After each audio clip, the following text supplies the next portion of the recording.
अयोध्येला जाणारी विशेष रेल्वे भाजपतर्फे निघालेली पाहायला मिळते।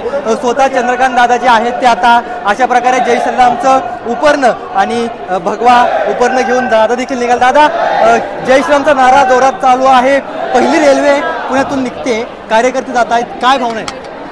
असं आहे की वर्षानुवर्ष जे स्वप्न मनाशी बाळगलं ते 22 तारखेला व्यवहारात आलं। देशाचे पंतप्रधान माननीय नरेंद्रजी मोदी यांचे जेवढे आभार मानावे तेवढे थोडे। आता मोठ्या मोठ्या लोकांचं म्हणणं की टीव्हीवर बघितलं आता जायचं आहे आम्हाला, त्यामुळे आज पहिली ट्रेन पुणे लोकसभा मतदारसंघाची जाईल।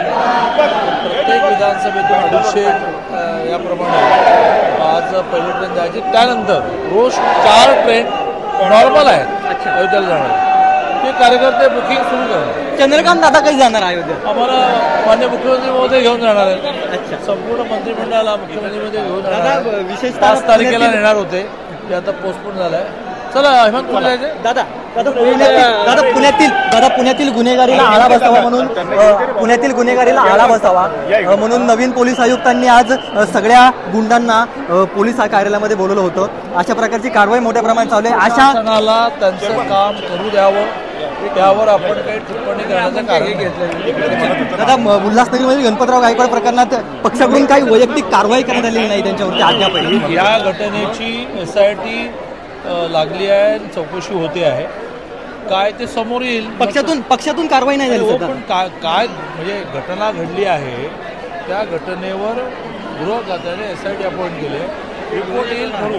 दादा, आमदारकी सुद्धा त्यांची अजून तशीच आहे, आमदारकीतून निलंबन नाही। पुन्हा तेच मी तेच म्हणतो आहे की या विषयावरचं सत्य हे CCTVवर दाखवलं आहे वगैरे सगळं खरं आहे, पण आपल्याला त्याच्यातले बारकावे काय माहिती ना, त्यामुळे SIT मधून रिपोर्ट येतो। SIT नंतर कारवाई होणार? भारतीय जनता पार्टी कधी कोणाला पाठीशी घालत नाही, पण शेवटी विषयाच्या सगळ्या बाजू समोर यायला पाहिजे। तर चंद्रकांत दादा आता अयोध्येची प्रवास जो आहे तो रेल्वेतून होतोय आणि त्यासाठी चंद्रकांत दादा आता रेल्वे स्थानकामध्ये आलेले आपल्याला पाहायला मिळत आहे। रोहन कदम, जय महाराष्ट्र न्यूज, पुणे।